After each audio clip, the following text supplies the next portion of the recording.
here's what we need to do. First of all, highlight the top. All right, so where are the actual test scores? Yeah, they're in the second list, right? Hello, good morning, right? Aren't the actual test scores in your L2?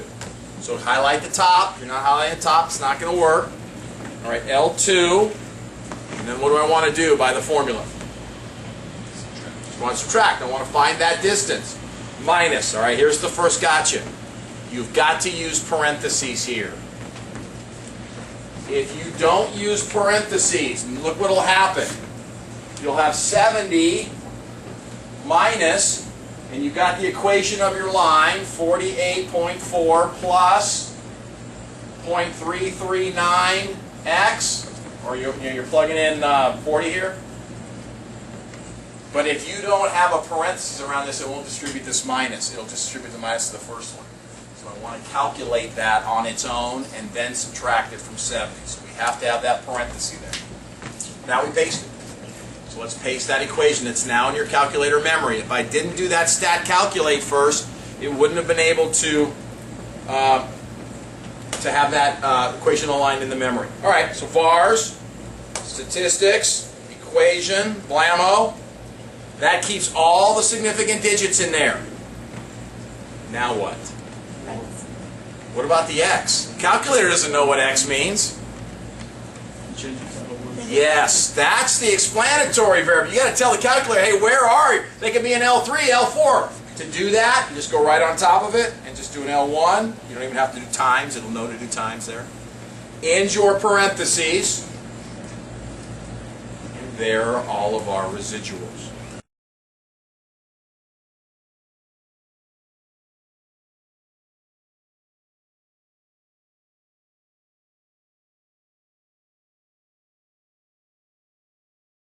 Okay, our plan today is to try to figure out how bad our predictions are.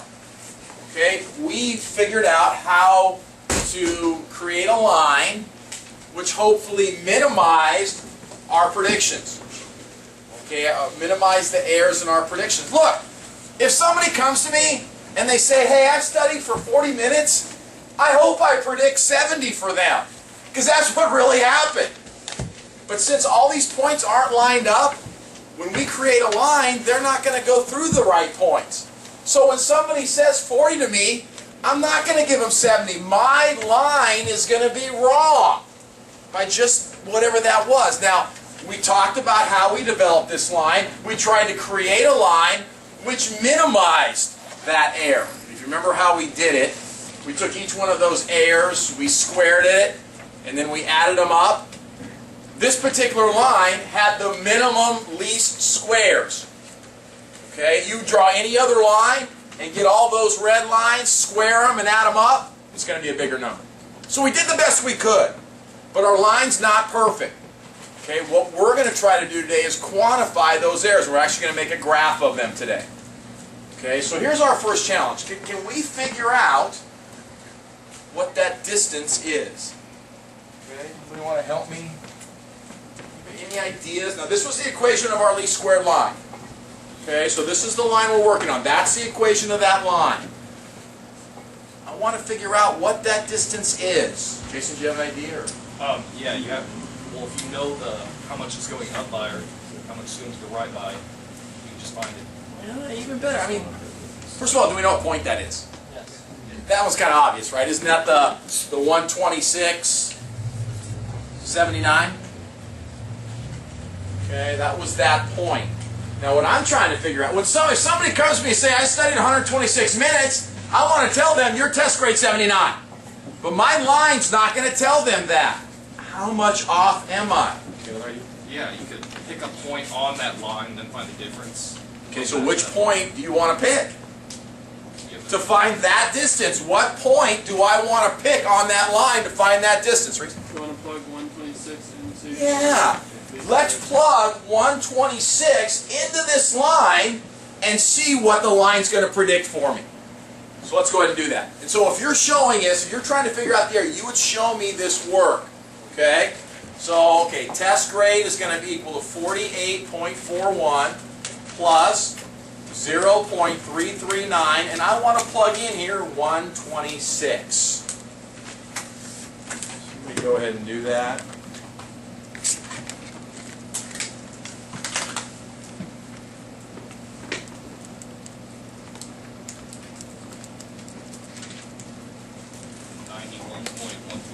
Is that close? 91.124. So this point is 126, 91.1. So how can I calculate that distance? What would I do? Subtract them. Now, remember I told you that all of these errors are going to add up to 0. So we're going to have positive errors and negative errors. Which one do you think we have here? Any guesses? I mean, they get done it either way, but I think that's a negative error or a positive error. It's going to end up being a negative error. So here's how they set it up. Okay? To figure out how far off our prediction is from reality, okay, they don't want to call it errors, they got to give it a fancy word, it's called a residual. A residual is how far my observed point, my prediction, in this case, 79, is from what my line would have predicted. So I plug 126 into the equation of my line and I get that prediction. In our particular problem, it's the actual test grade. That's what was observed. That was reality. Minus what the predicted test score would have been. And you'll often see it written this way. Y minus y hat. Y is the actual value in our xy, our response variable. Minus what our y hat line, that's what that guy is over there, would have predicted for that value. Yes? So in this case, it would be 79 subtracted. Correct. So minus. doing the correct residual formula, we would take the actual value, which in this problem was 79, minus what we'd have got as a prediction. And what is that, about 12 point something? So negative 12.12. Now, is that a big error? Yeah! Isn't 8 points a whole grade? This is out of 80, right? So in other words, what I'm telling you is, hey, go ahead, give me how many minutes you're going to study. Yeah, my guess is off about a grade and a half. It's not a great predictor. Remember what our R value was? Well, it was 0.72, right? But it wasn't great. It wasn't a great fitting line. Remember, that's what correlation tells us. It was kind of a moderate fitting line. But that particular error wasn't very good. All right, let's go figure out the error for this particular point. First of all, you got to figure out which point that is. From this data, can you figure out which point that is? Which one? The 47. How'd you get that? I looked at my graph and it matched up to 70, so. Oh, you matched up to 70. Yeah. You figured that was 70, so that must be the 40-70. Okay, that's pretty good. I kind of looked at it was the fourth least one coming down from minute study. There's lots of ways you could identify that. All right, go manually find the residual. I'm using the right word now. Go find the residual for if somebody gives me, they study for 40 minutes, how much off am I going to be on that guess? Go. So remember, you write the formula, you plug in the numbers. Around 8. No? It should be, okay. The actual, so if I'm doing this problem, I write down, okay, I'm doing y minus y hat. That's a way you could do it. The actual y value in this one was 70 minus, okay, then I have to go figure out, I have to plug 70 into my least squared regression line. So what was that, 48.41 plus 0.339 times 70, and what did this come out to? 61.9. So it came out roughly to about 8.1 positive. So the residual at that point, if somebody guesses for me that they studied for, or they tell me that they studied for 40 minutes, my guess is going to be wrong. By a full grade, actually, 8 points. Also not very good. A couple of little shortcuts for you. You won't use this button on your calculator, but I know you've seen it before. If you've got your equation in y equals, I don't know how many of you still have your equation in y equals. If you go to table, that second on the far right, and you plug in a number, it'll use that y equal to spit out your answer. Okay? But, more importantly, I want us to be able to calculate all of these residuals at the exact same time. First thing you've got to do is make sure your calculator knows that equation. So what did we do? What did we plug into our calculator so our calculator knew the least squared regression line? How did I do that? How do I do that? How do I have my calculator calculate that line? What's that, calc? Okay, over to calculate. Down to linear regression. Mine was in L1, L2. Hit enter. You have to do this first, or what we're going to do is not going to work. Your calculator has to have the equation of the best fitting line. All right, let's go through it. So let's go into our editor, and I'm going to put all of the residuals in the third column. Go ahead and try it. You should be able to do it. Following this formula, it's the actual test grade minus what my line would predict. And I'm going to give you a hint. You're going to use bars. You're going to paste that equation in there. But there's a couple of weird things that are going to happen to you. Those would be all the red lines that I could get from this. There's the one we got by hand, right? 8.02. And there's our negative 12 right there. So those 2 points. All right, what we're actually going to do now is we're going to make a graph of those residuals, and it's called a residual plot. Now, your residual plot can be graphed against your explanatory variable, or it might be graphed against your response variable. Let me show you what I mean by that. First of all, go into your y equals and get rid of that thing. Otherwise, you'll have some, if you draw some graph and some random line shows up in your graph, that means you've got some equation in there you should have gotten rid of. All right, go into your stat plot now, and instead of the explanatory variable against the response, let's do the explanatory variable against the residuals. So my y-axis now are going to be my residuals, and the x-axis is going to be my minute study. Now if I do a zoom stat, there's our first residual plot.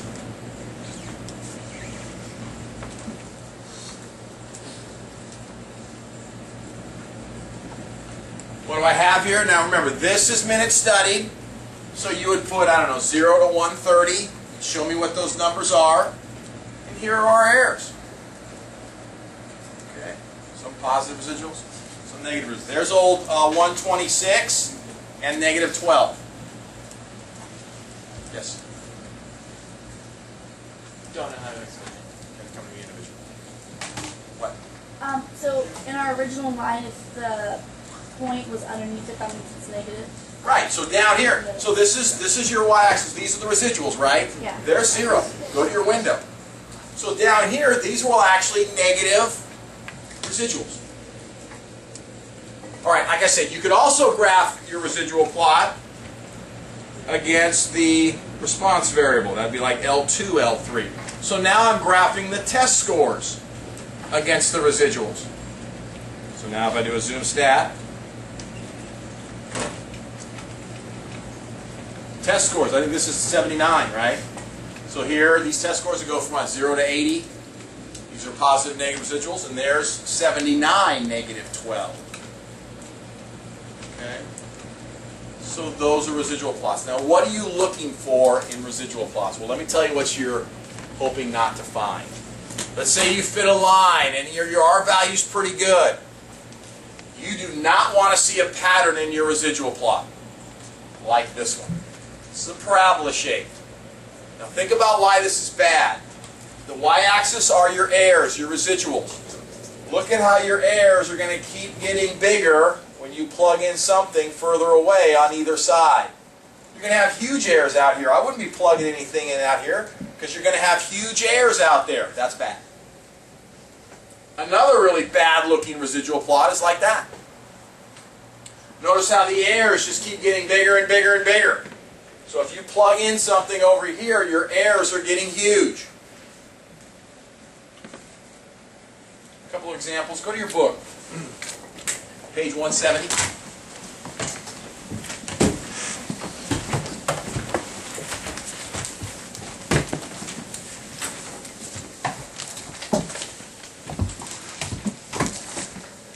one on top, the one in the middle, that's what you hope it looks like. Okay, there's no pattern going on there. I've got a nice, pretty random scatter. I got about the same amount on top, same amount on bottom. Okay, that's a good looking residual plot. The one right below it, not so much. You've got your parabola shape. That's, you know, a negative one, but the errors are going to keep getting bigger. You're going to get negative, big, giant negative errors. And then on the next page. That's a bad residual plot too. Those errors are a pattern of keep getting bigger and bigger as you plug something bigger in. Okay? So that's what you're on the lookout for. What we're doing now is just evaluating how good of a fit, how much can I trust these predictions. I'm hoping my R value is great. And if my R value is great, all those numbers in L3, those residuals, they might be smaller. My errors will be smaller. Okay, and then I just want to make sure from this residual plot they don't have some sort of pattern where they're going to keep getting bigger down the road. Okay? A couple of key vocabulary words. Okay, you will see these May 10th. Okay, I'd love it if you just get this today. That'd be great. The first one, we've already talked about a little bit. What's an outlier point? Well, we for sure had one on this graph, didn't we? It's any point that doesn't belong. What are you doing here? You're really outside the pattern of what we've got going. Okay, so any point that's outside the pattern is considered an outlier. Now, this is the one that's kind of confusing. If you get it today, I'm thrilled. We refer to a point as influential is if you remove it. So you've got your points in L1, L2. You just take one of those points out. And then you redo your calculations,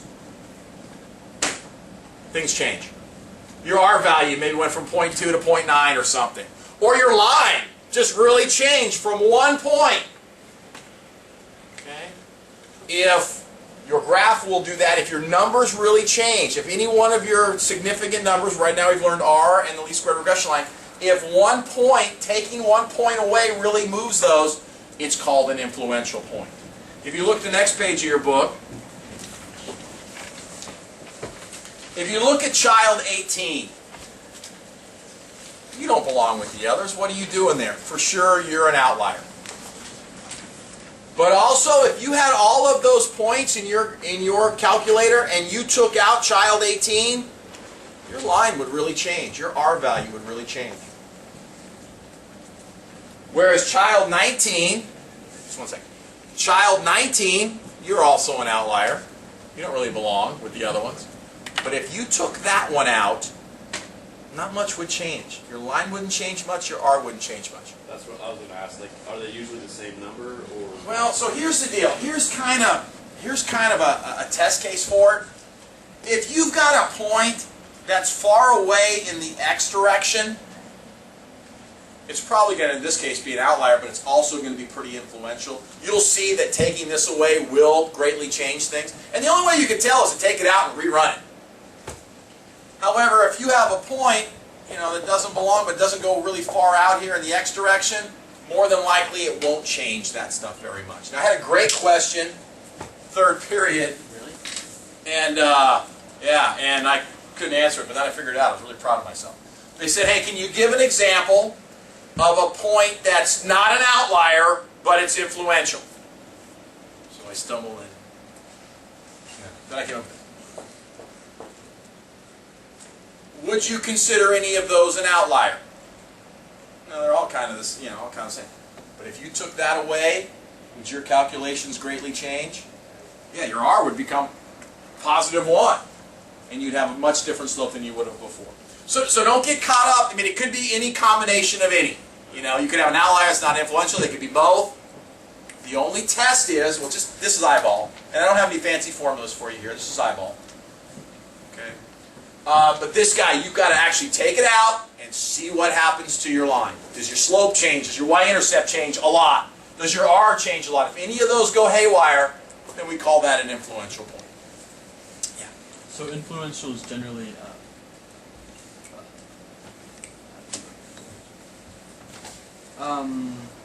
explanatory variable, and then okay, if if you have a point in which your explanatory variable is really kind of far away, okay, then when you pull it out, you'll see that it's probably pretty influential.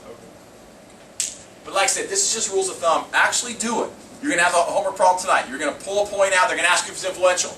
Pull that point out.